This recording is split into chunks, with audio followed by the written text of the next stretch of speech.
Sitting at 28 meters below sea level, welcome to the world's lowest capital city, Baku, Azerbaijan.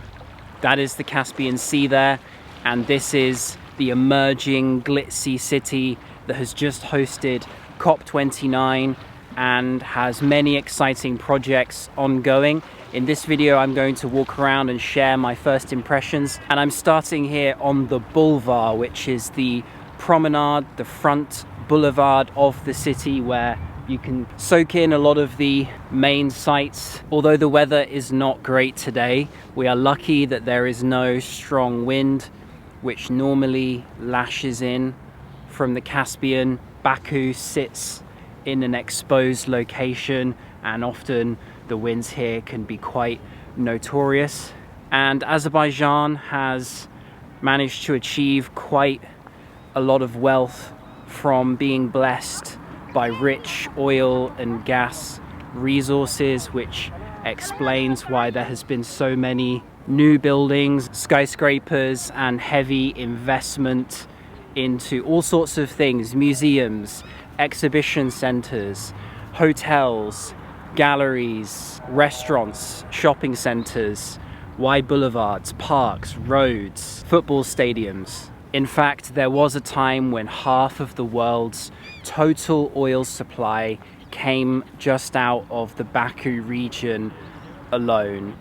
The boulevard is nicely set up, little coffee booth there. You've got a cafe, public toilets, interspersed parkland on the side between the road and the boulevard. And here is a pier we're gonna walk down now to see some views.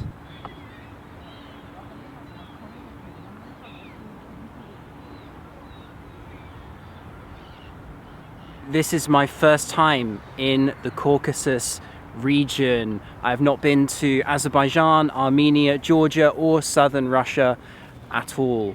So it's kind of a new area for me to learn a little bit about this part of the world, and I'm excited to get started. After Baku, I think I'm gonna head out to the second largest city, Ganja, and perhaps Sheki, the UNESCO recognized town in the northwest of the country. Approaching the end of the pier here, we're actually facing south. Iran is directly ahead of us. Turkmenistan and Kazakhstan, with Uzbekistan, where I came from, behind. And then Russia on the part of the Caspian Sea is actually behind the city here, because the Caspian Sea runs around here in this huge basin. Baku is by no means a flat city. Being so low lying, the water reaches the boulevard, and then you have the flame towers built on a hill along with the TV tower there. And the country in general is mountainous as it meets Georgia and Armenia and the southern parts of Russia. I want to take a moment now to tell you about the sponsor of today's video, Holafly. They are an eSIM company that provide travelers with the opportunity to buy a SIM card before arriving, thus avoiding the hassle of needing to buy one in the airport. Sometimes the airport Wi-Fi can be dodgy, and it can also be difficult to navigate which is the best deal, especially if you're only staying for a short time. Holafly cut all of this out so that once your plane lands, you can take your phone off aeroplane mode and get connected right away. Holafly offer eSIM coverage in more than 210 destinations worldwide, with over 160 of those offering unlimited data. If that all sounds good to you, then grab an Holafly eSIM and use my discount code Jason Billum, one word in capital letters, to get 5% off using the link in the video description.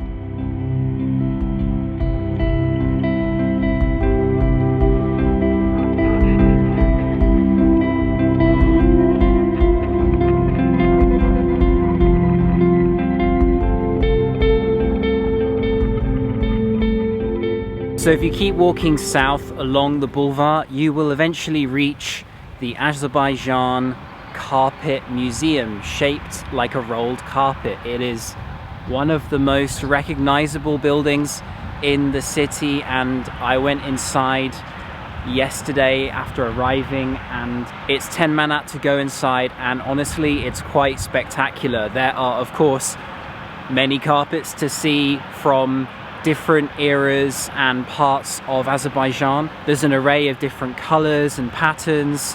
The carpets are recognized by UNESCO as well.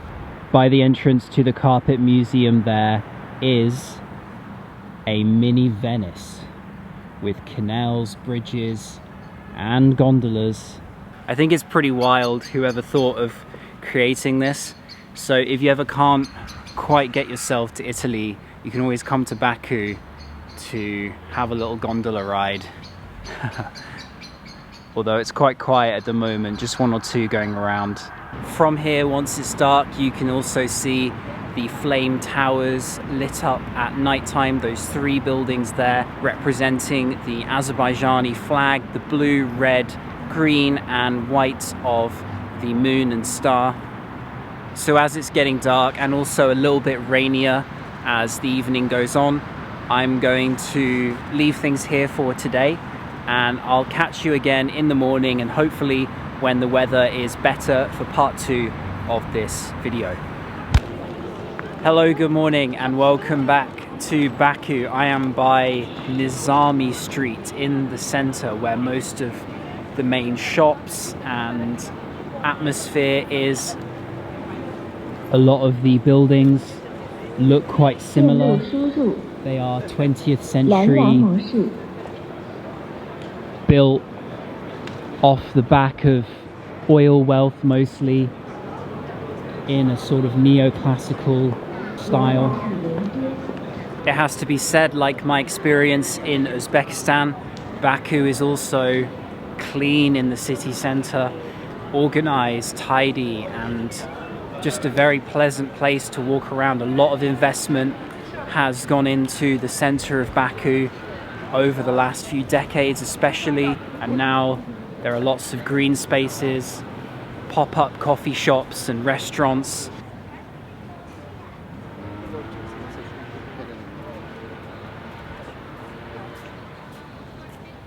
As I'm sure many of you know, Baku recently hosted the UN's annual climate summit COP29, and although you can argue about the results and there has been perhaps a little bit of criticism and controversy around the COP summit, but what we can say is that it's a symbol of Baku's emerging power and influence, and Azerbaijan's ability to host such an event is a positive thing for the country and shows Azerbaijan's emergence as a key player in the region.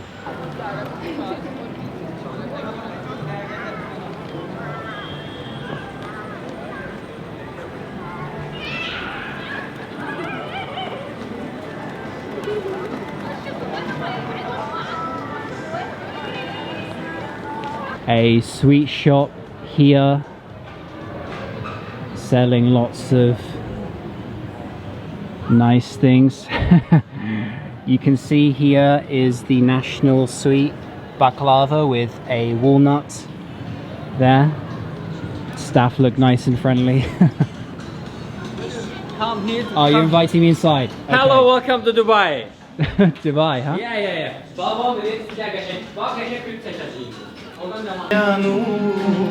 तुझ में रब दिखता है यारा मैं क्या करूं तुझ में रब दिखता Sago. There we go. Free piece of baklava.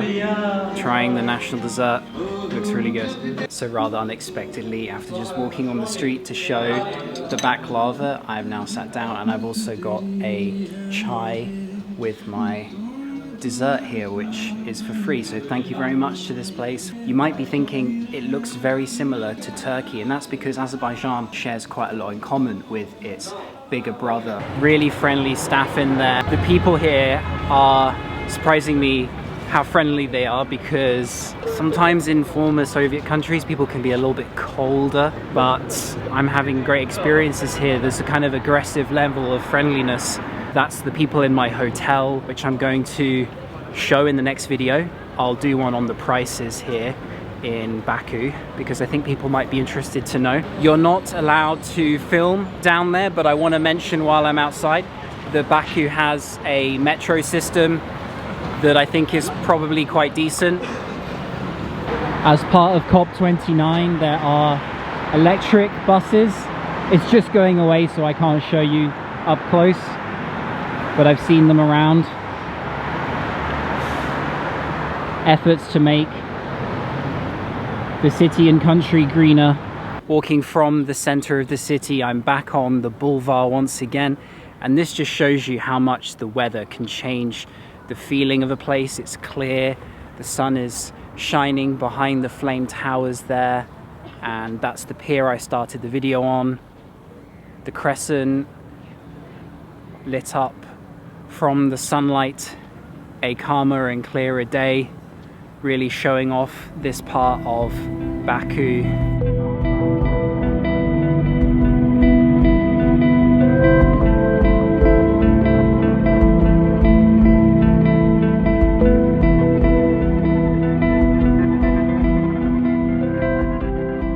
So I'm now sat down here in an Azerbaijani restaurant called Arishta, which I found just by doing a quick search, and it's got quite a homely local atmosphere. And I just looked at the menu and the prices are very reasonable. If you're looking for somewhere affordable, this might be the place for you.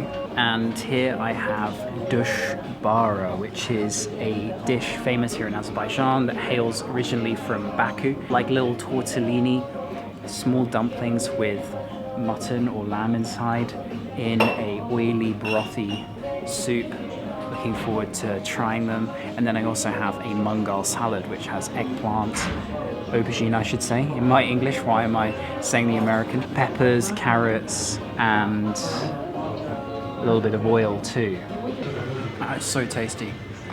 There's a brothy, meaty flavour to them, and apparently cooks are judged on the shape of their dushbara, and people know if it's not up to standard, and there is an art form around the whole shaping of them into the correct form and size.